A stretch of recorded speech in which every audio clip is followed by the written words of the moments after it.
18-ാം നൂറ്റാണ്ടിന്റെ അവസാന കാലഘട്ടം. ഇന്നത്തെ തമിഴ്നാട്ടിൽ ഉൾപ്പെടുന്ന രാമനാഥപുരം. അടുത്ത നമ്മുടെ ലക്ഷ്യം മറവനുകൾക്ക് ഇരക്കം ഇരിക്കൂടാതെ. എങ്കട നമ്മ പയ്യന്മാര് എല്ലാവരും വെളിയെ ഇരിക്കാതെ തലയുവാ. എങ്കാല് നമുക്ക് പോവലാം.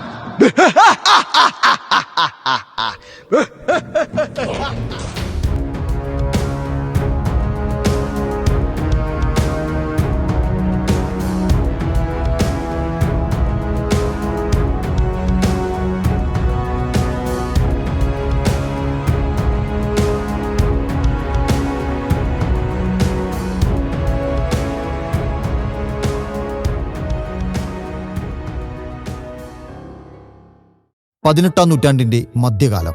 ബ്രിട്ടീഷ് അധിനിവേശം കേരളത്തിൽ ശക്തമാകാൻ തുടങ്ങുന്ന ഒരു കാലം. അന്ന് മലബാർ പ്രദേശം സാമൂതിരിയുടെ ജന്മികുടിയാൻ ഭരണത്തിലായിരുന്നു. ഭൂമിയുടെ പ്രധാന ഉടമസ്ഥാവകാശം ജന്മിമാരുടെ കയ്യിലായിരുന്നു. അന്ന് മലബാറിലെ മുസ്ലിം സമൂഹത്തിലെ കൂടുതൽ ആളുകളും തൊഴിലും കൃഷിയുമായി ജീവിതം മുന്നോട്ട് നയിച്ചിരുന്ന കാലം. തുറമുഖങ്ങളോട് ചേർന്ന് വ്യാപാരം നടത്തിയിരുന്ന കുറച്ച് മുസ്ലിങ്ങൾക്ക് മാത്രമേ സാമ്പത്തികവും വരുമാനവും മറ്റ് സാമൂഹിക സ്വാധീനങ്ങളും ഉണ്ടായിരുന്നുള്ളൂ. എന്നാൽ അവിടുത്തെ കർഷകരും തൊഴിലാളികളുമായ മുസ്ലിങ്ങൾക്ക് ജീവിക്കാൻ കുറെ വെല്ലുവിളികൾ നേരിടേണ്ടി വന്നു. ഈയൊരു സാമൂഹിക സാമ്പത്തിക സാഹചര്യമാണ് കച്ചവടവും കൃഷിക്കനുയോജ്യമായ ഭൂമിയും തേടി ചില മുസ്ലിം കുടുംബങ്ങൾ പൂഞ്ഞാർ രാജ്യത്തിന്റെ കീഴിലുണ്ടായിരുന്ന ഇന്നത്തെ ഈരാറ്റുപേട്ടയും തൊടുപുഴയും ഉൾപ്പെട്ട മലയോര പ്രദേശങ്ങളിലേക്ക് ചേക്കേറിയത്. വന്യജീവികൾ ആധിപത്യം ചെലുത്തിയ വനപ്രദേശങ്ങളോട് ചേർന്ന് നിലകൊണ്ട ഒരു കച്ചവട വഴിയും ചന്തയുമായിരുന്നു അന്നത്തെ ഈരാറ്റുപേട്ട. കച്ചവടത്തിൽ സമൃദ്ധരായ മുസ്ലിങ്ങളും തമിഴ് വ്യാപാരികളും ചരക്ക് ചുമക്കുന്ന കൂലിക്കാരും പൂഞ്ഞാർ രാജാവിന്റെ കാവൽക്കാരും സന്ദേശവാഹകരുമാണ് ഈ വഴിയിലൂടെ കടന്നുപോയിരുന്നത്.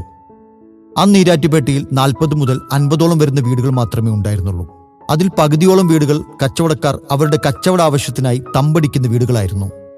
മധുര, തേനി, കമ്പം ഭാഗങ്ങളിൽ നിന്ന് പശ്ചിമഘട്ട കാടുകൾ കടന്ന് പൂഞ്ഞാറിലേക്കും അവിടെ നിന്ന് ചങ്ങനാശ്ശേരി, കോട്ടയം, വൈക്കം, വേമ്പനാട്ടുകായൽ എന്നിവിടങ്ങളിലേക്കുള്ള യാത്രാപാതയിൽ ഈരാറ്റുപേട്ട ഒരു പ്രധാന കേന്ദ്രമായിരുന്നു. അന്ന് കാടും നദിയും കൂടിച്ചേർന്ന ശാന്തസുന്ദരമായൊരു പ്രദേശമായിരുന്നു ഇന്നത്തെ തൊടുപുഴ. ഇവിടുത്തെ മുസ്ലിം ജീവിതം യാത്രയുടെയും വ്യാപാരത്തിന്റെയും ഭാഗമായിരുന്നു. പശ്ചിമഘട്ട മലനിരകളിൽ നിന്നുള്ള യാത്രകളും ചരക്കുകളും തൊടുപുഴയിലെത്തി നദീതട പാതയുമായി ബന്ധപ്പെട്ട് മൂവാറ്റുപുഴ വഴിയിലൂടെ താഴ്ന്ന പ്രദേശങ്ങളിലേക്കും കൊച്ചി തുറമുഖത്തേക്കും നീങ്ങിയിരുന്ന ഒരു കാലം. അന്ന് തൊടുപുഴയിൽ നിന്നും ഈരാറ്റുപേട്ടയിലേക്ക് സ്ഥിരമായൊരു യാത്രാപാത പോലും ഉണ്ടായിരുന്നില്ല.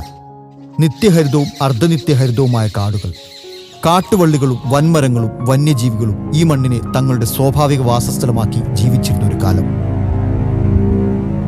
ഈ കാലഘട്ടത്തിലാണ് അഹമ്മദ് മീദീനും മക്കാരിപിള്ളയും തങ്ങളുടെ പ്രിയ മാതാവിനെയും കൂട്ടി തൊടുപുഴയിൽ നിന്നും ഈരാറ്റുപേട്ടയിലേക്ക് പുറപ്പെടുന്നത്. പൂഞ്ഞാർ രാജാക്കന്മാർ വ്യാപാരത്തെ പ്രോത്സാഹിപ്പിച്ചതും മുസ്ലിം വ്യാപാരികൾക്ക് സംരക്ഷണവും ഭൂമിയും നൽകിയതാണ് ഇവരെ ഈ യാത്രയിലേക്ക് പ്രേരിപ്പിച്ചത് എന്ന് വിശ്വസിക്കപ്പെടുന്നു. അങ്ങനെ ആലുമൂട്ടിൽ കുടുംബത്തിന്റെ ചരിത്രം ഇവിടെ നിന്നും ആരംഭിക്കുന്നു. ഇവിടെ എത്തിയ അഹമ്മദ് മീദീനും മക്കാരിപിള്ളയും ഇന്നത്തെ നയനാരുപള്ളിക്കടുത്ത് താമസം ആരംഭിച്ചു. അന്ന് നയനാരുപള്ളി ചെറിയൊരു തൈക്കാവായിരുന്നു. അടുത്തുള്ള ആൽമരത്തിന്റെ ചുവട്ടിൽ അവരൊരു കച്ചവടവും ആരംഭിച്ചു. അന്നു മുതൽ അവരെ ആലുമൂടൻ എന്ന് വിളിച്ചു. പിന്നീട് അഹമ്മദ് മീദീൻ ലബ്ബ കുടുംബത്തിൽ നിന്നും ഉമ്മു സൽമ എന്ന യുവതിയെ വിവാഹം കഴിച്ചു.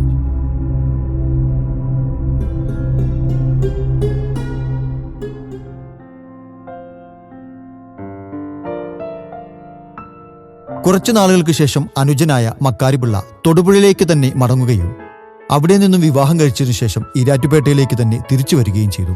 ഈ കാലഘട്ടത്തിൽ അഹമ്മദ് മീദീൻ പാണ്ടിനാടുമായുള്ള പാക്ക് കച്ചവടത്തിലൂടെ പേരുകേട്ട കച്ചവടക്കാരനും നാട്ടിലെ പ്രമാണിയും നാട്ടുകാരുടെ പ്രിയപ്പെട്ടവനുമായി മാറിയിരുന്നു. കാലങ്ങൾ കടന്നുപോയി. അഹമ്മദ് മീദീന് 3 ആൺമക്കളും ഒരു മകളും ഉണ്ടായി. അന്ന് പാക്ക് കച്ചവടത്തിലൂടെ അഹമ്മദ് മീദീൻ കൂടുതൽ പ്രശസ്തനായിരുന്നു. സ്വന്തം നാട്ടിൽ മാത്രമല്ല പാണ്ഡ്യനാട്ടിലും അറിയപ്പെട്ടയാളായിരുന്നു. നയനാർപള്ളിയുടെ കാര്യങ്ങൾ കൂടുതൽ ഉത്തരവാദിത്വത്തോടെ ഏറ്റെടുത്തു നടത്തുകയും ദാനധർമ്മങ്ങളിലും സാമൂഹ്യ സേവനങ്ങളിലും സജീവമായിരുന്ന കാലം. അന്നായിരുന്നു ആ കറുത്ത ദിവസം. പാണ്ഡ്യനാട്ടിൽ നിന്നും മറവന്മാരെന്ന തീവട്ടിക്കൊള്ള സംഘം അഹമ്മദ് മീദീന്റെ വീട് ആക്രമിക്കാനെത്തി.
മറവന്മാരുമായുള്ള പോരാട്ടത്തിൽ 2 മറവന്മാർ മരിച്ചു വീണു. ചിലർ ഓടി രക്ഷപ്പെട്ടു. കുറച്ചു മറവന്മാർ വീടിനകത്ത് കയറി പണവും പണ്ടവും കൊള്ളയടിക്കുന്നത് കണ്ട് വീട്ടിലെ സ്ത്രീകളെ സുരക്ഷിതരാക്കി മറവന്മാരുടെ ക്രൂരതയ്ക്ക് മുന്നിൽ തലകുനിക്കാൻ തയ്യാറാവാതെ അഹമ്മദ് മീദീൻ സ്വന്തം വീടിന് തന്നെ തീ കൊളുത്തുകയായിരുന്നു.